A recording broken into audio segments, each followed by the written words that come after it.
Oh, today's a good day. I'm here for an A290 event, but Alpine's let me take the keys to this A110 R, a car I've not driven yet. So let's hit the road. But first, actually, let me do a quick walk around, show you all the cool bits it has. Now, you're probably familiar with this car, but let me just show you all the carbon goodie bits, because, I mean, they're awesome. Look, carbon bonnet over there, and look at the wheel. Firstly, you've got a bit of splitter down there, and look at these wheels. My goodness. Terrifying if you're parking in a city, but absolutely stunning. And, of course, help with the unsprung mass reduction. Same goes for the roof actually here as well, not with the unsprung that is, but certainly with the weight reduction. And of course you ditch a rear window for a bit of carbon fiber, which looks great. This one's just cooling down, and of course this rear wing looks epic. Doesn't look to be adjustable, but I mean epic either way. Great looking car and very extreme, obviously very track focused, and that is doubly confirmed by the fact that we've got Pilot Sport Cup 2 boots wrapped on those lovely carbon wheels.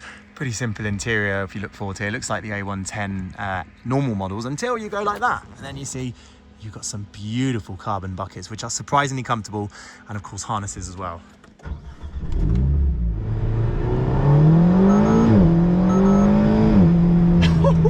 I have been wanting to drive the A110R forever. I've driven the A110 base model and the S, but I've never been in this track focus model.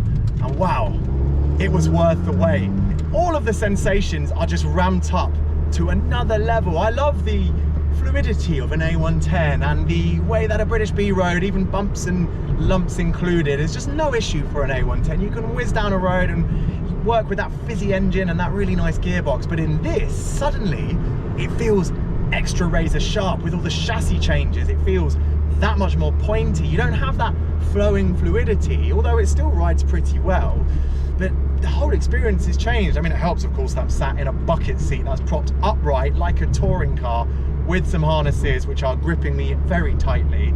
And it means I can hold this wheel, which is not the smallest wheel in a sports car, but certainly it feels about right, and reach these aluminium shift paddles in the same way that a proper touring car or GT racing car driver would be. It feels very special. But I'm cruising through an English village, so it's still perfectly usable. Still quite a small car, of course, but I really expected this car to feel a bit cumbersome, a bit, you know, overly extreme for this kind of route. But no, right now I could pop down to the shops or pop down and get a 0% pint in that lovely looking old pub.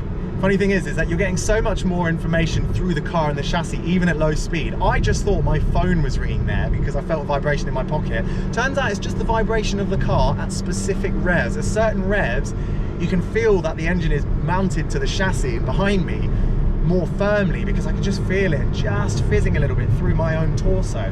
So I thought someone was ringing me, but no, it's just the car.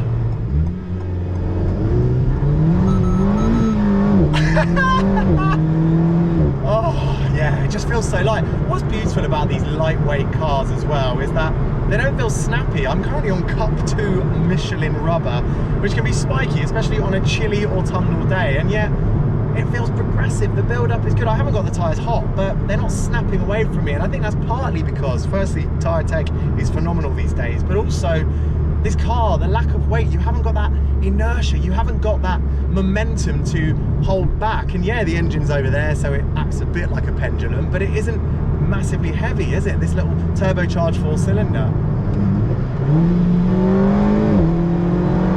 Oh, that thump in the back as well. It's all about the visceral stuff in this R, I can tell you that much.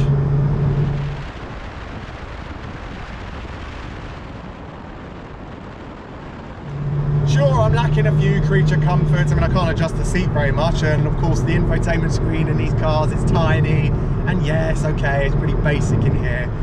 But that sometimes feels like a bit of an issue when you're in the normal A110, even though it still feels like a good value car. You know, compare it to a Porsche or something like that. Maybe you feel a little bit on the light side when it comes to equipment. But actually in this car, with this setup and this powertrain as it is here, suddenly all those things just don't matter.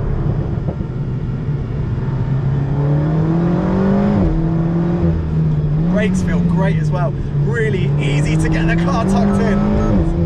Bit of turbo lag and then oh, fabulous nose on this car.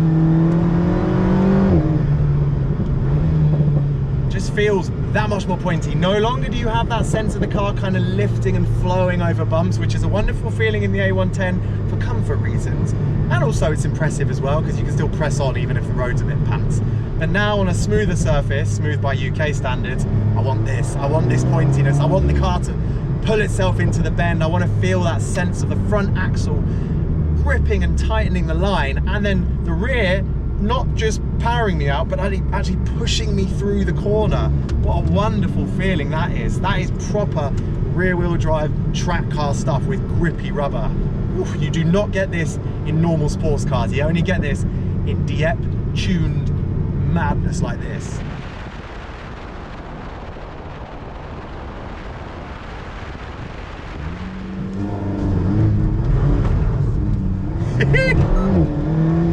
You got to do a U-turn, you just swing it around. Brilliant turning circle with the throttle.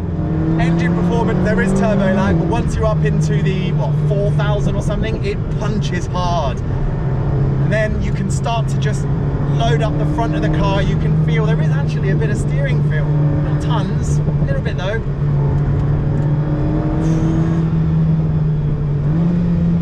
Then you can just tip it in, be so accurate with the nose because it's such a keen front end, and the brakes are bloody good, bloody good. Whoa! But you can really be progressive on the pedal. That's the beauty of it. You can be so accurate and so progressive and be so tidy, and then play with the back of the car. What a machine!